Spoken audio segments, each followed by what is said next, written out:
Se concede ahora el uso de la palabra a la senadora Dolores Padierna Luna para presentar a nombre de las y los senadores del Grupo Parlamentario del Partido de la Revolución Democrática un proyecto de decreto por el que se reforman diversos artículos de la Ley sobre la aprobación de tratados internacionales en materia económica, en materia de procedimiento para análisis.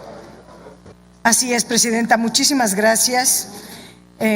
Compañeras, compañeros, estamos en este momento en todo el país revisando el tema del Tratado de Libre Comercio y nos parece en el PRD que es indispensable un cambio en la ley de tratados para que el Senado de la República no sea un invitado de piedra o simplemente receptor de propuestas que se toman o se desechan acríticamente por una mayoría preestablecida. Necesitamos que se respete la Constitución mexicana, que establece de las relaciones internacionales y las relaciones comerciales con el mundo hacer una política de Estado, lo cual implica que sea tanto el gobierno como el Senado de la República quien instrumente este tipo de negociaciones. Se habla de una serie de rondas que comenzarán, rondas de negociación del Tratado de Libre Comercio con América del Norte, que comenzarán el día 16 de agosto, y están cambiando los planes para que solamente los empresarios y el gobierno participen de estas rondas. Ni siquiera aparece el Senado mencionado por ningún lado y al final llegará aquí. Se habla de varias rondas, la primera en Estados Unidos, la segunda en México, la tercera en Canadá y así sucesivamente. Sin embargo, nosotros pensamos en relación a este tema que es necesario, primero, que se discuta abiertamente, no con los formatos solo para cubrir el expediente como lo hace la Secretaría de Economía. Se requiere incluir a la opinión, las opiniones de la academia, de las universidades, de las organizaciones de la sociedad civil, a los ambientalistas, a los sindicatos, a las y los legisladores, a todos los sectores de migrantes interesados en esta renegociación de los diferentes temas que se encuentran contenidos en el Tratado de Libre Comercio. El Tratado de Libre Comercio no es cualquier tratado, impacta la vida del 100% de los mexicanos y lamentablemente el Telecán ha venido a sustituir el Plan Nacional de Desarrollo. Todo, desde que se firmó a la fecha, todo está enfocado a ese tratado y se descuidan las políticas públicas como la política industrial, una política industrial también agropecuaria, etcétera, que permita tener un planteamiento de desarrollo fuerte en nuestro país. Nosotros decimos que el Tratado de Libre Comercio no puede ignorar, por ejemplo, la consulta indígena. Los acuerdos de la renegociación del tratado tienen que ser compatibles con la sentencia de la Suprema Corte de Justicia de la Nación a este respecto y al convenio 169 de la Organización Internacional del Trabajo que se firmó y se aceptó por nuestro país en 1991. Ahora, además de esos instrumentos jurídicos, contamos con una jurisprudencia muy sólida en la materia maravillosa que trajo la reforma en materia de derechos humanos en junio de 2011, que incorpora el control de convencionalidad y que deberá aplicarse a la ley más favorable.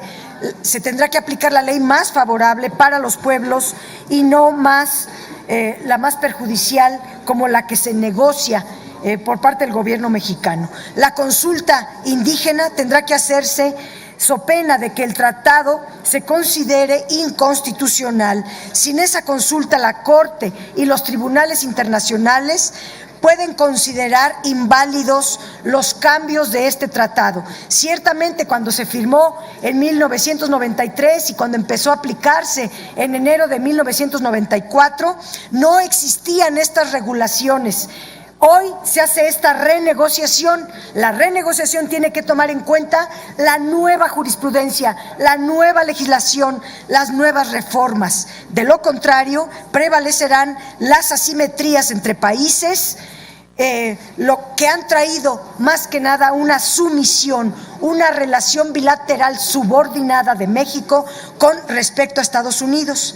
En esta iniciativa estamos proponiendo, además de la consulta, además del respeto a la consulta indígena, además de respetar la reforma de derechos humanos, etcétera, de respetar la convencionalidad respecto a los tratados comerciales, debemos de aplicar una política de Estado reformando esta ley para que el Senado de la República participe en todas las rondas de negociaciones, no en un cuarto de al lado, sino puño con puño, a un lado del gobierno, los dos, como ejecutivo y legislativo, llevar a cabo estas negociaciones para defender el interés nacional.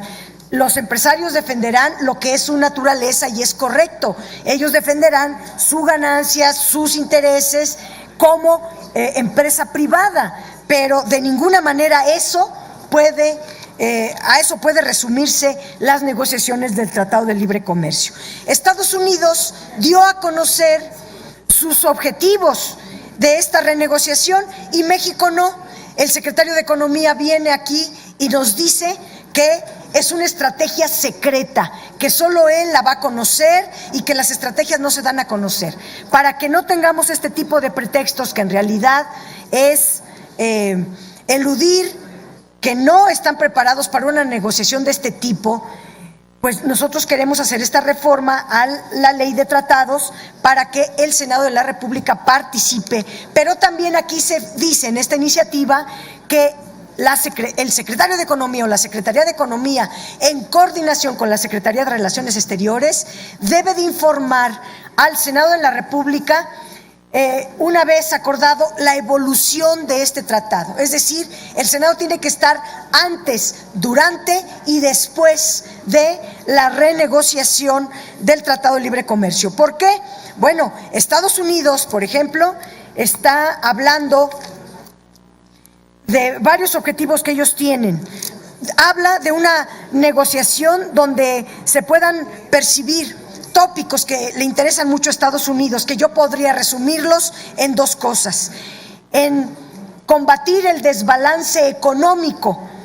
Como está agendado ese tema, me lo voy a reservar para después, pero el desbalance comercial que tiene México con Estados Unidos tiene causales y vamos a desmitificar todo lo dicho por Donald Trump, que solamente se la pasa ofendiéndonos y no hay quien le diga las cifras que tiene su propio estado, su propio departamento de comercio de Estados Unidos. Ahí vamos a desmontar todo este lío que ha hecho Trump y que lamentablemente aquí se le hace caso, se les disciplinan y ahora estamos todos metidos en este lío por algo que es falso que está argumentando Estados Unidos. Pero otro de los objetivos que persigue es la liberalización de los mercados del continente, a la par que apunta a un proteccionismo que obligue a Estados Unidos, o sea, proteccionismo para Estados Unidos y extrema liberalización del mercado para México. Cualquier estudio cuidadoso de los efectos del Tratado de Libre Comercio en nuestro país muestra que este desbalance que agrega Estados Unidos es falso. Voy a referirme a lo que establece México, por ejemplo. Nos trajo aquí el secretario de Economía un documento que le llama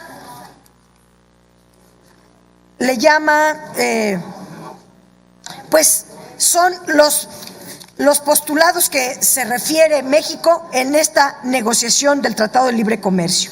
Aquí, este documento al que se refiere el gobierno de ninguna manera está haciendo una evaluación del Tratado de Libre Comercio. Hace cuentas alegres, falsas, no se sostienen ni con las propias cifras que nos da la Secretaría de Economía en todos los informes trimestrales de la cuenta pública, pero debemos de decir que estos son los verdaderos informes que deben de prevalecer cuando se quiera renegociar este tratado, porque a finales de 2016 se dan varios hechos en México. Ay, mejor me voy a saltar todo esto. Y el secretario de Economía, es que estamos acá con mucho ruido, perdón, y me distraigo, pero en el documento del secretario de Economía, que se llama Prioridades de México para la modernización del Tratado de Libre Comercio, que se habla de modernización, por no decir renegociación. Modernización es cuando algo está funcionando bien y entonces hay que mejorarlo. En este caso, al menos lo que leemos del documento de Estados Unidos no es eso, y hay que ser muy prudentes, porque si bien el tratado ha permitido a México el crecimiento de algunos sectores económicos y algunas regiones, sobre todo el norte del país, muy específicas, no se tradujo en un detonador del desarrollo económico de nuestro país. Por el contrario, ha propiciado la ruptura de las cadenas productivas, la desaparición de varias ramas industriales, y el tratado presentó en sus orígenes y sigue presentándose, como lo presenta el secretario de Economía, como una panacea, y no se miden las verdaderas consecuencias que ha traído este tratado. Por ejemplo, un crecimiento económico apenas de 2.5 promedio a lo largo de estos 23 años, apenas 2.5 millones de trabajadores que genera la industria manufacturera de exportación del total de los empleos que aporta nuestro país, entre muchos otros elementos. El gobierno está hablando de 4 factores para la modernización del Tratado de Libre Comercio. Habla de fortalecer la competitividad de América del Norte. Ya se asume no como parte de América Latina, sino como parte de la región de América del Norte, y piensa más en los intereses de Estados Unidos en este documento que en los propios objetivos que puede perseguir México.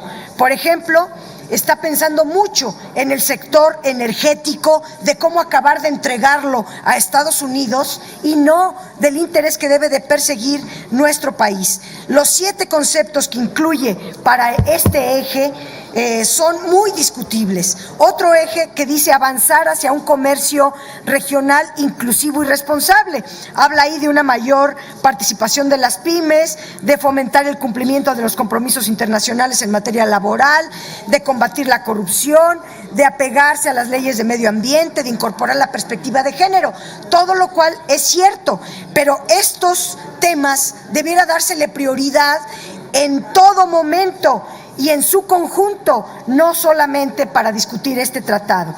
Habla también de aprovechar las oportunidades de la economía del siglo XXI, que en este apartado en realidad está hablando de los tópicos que aborda el TPP, el ya extinto TPP, para, como eso fracasó justamente a causa de Estados Unidos, ahora incorporarlos en el Tratado de Libre Comercio con América del Norte. Y por último, habla de promover la certidumbre del comercio y las inversiones en América del Norte, lo cual se refiere al capítulo 19 y busca vestir estos planteamientos demagógicos al decir que las empresas productivas del Estado de México van a ser más eficientes, si lo que está haciendo las reformas es justamente perder la eficiencia de nuestras empresas productivas del Estado.